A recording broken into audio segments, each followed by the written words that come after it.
what tech may promise may take years. Think about AI. Actually, AI is 50 years old, and only now are we figuring out how to make it work. So it is not always so obvious to make tech work.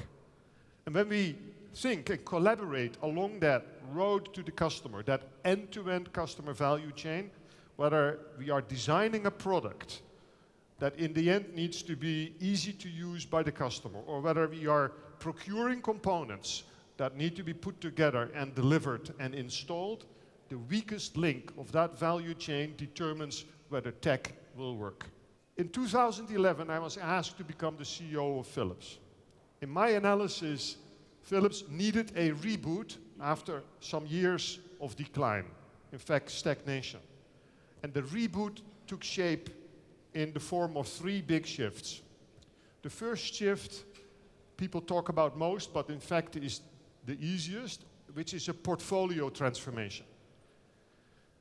A 20, 30 billion company where we IPO'd the lighting division, we sold the television business, we sold the domestic appliances, and we said we're going to double down on healthcare technology.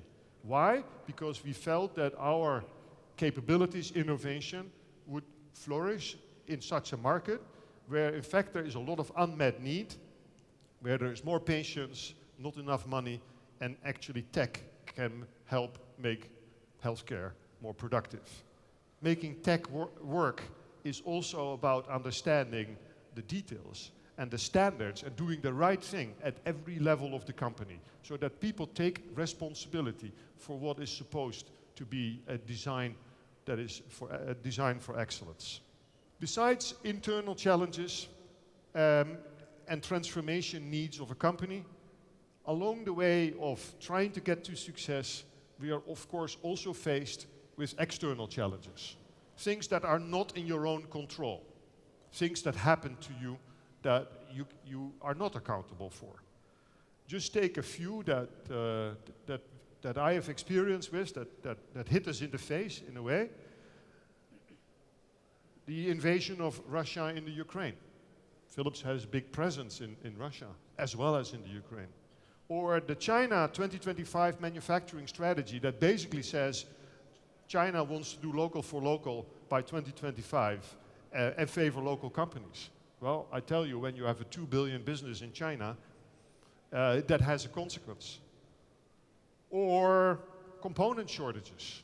Post-COVID, we all had to face massive component shortages. And how do you overcome that? It will require us as leaders to lead with curiosity, ambition, courage, tenacity. Curiosity because otherwise we will not discover new innovations and change. Ambition because if we do not dream and reach for the moon, you will not achieve much.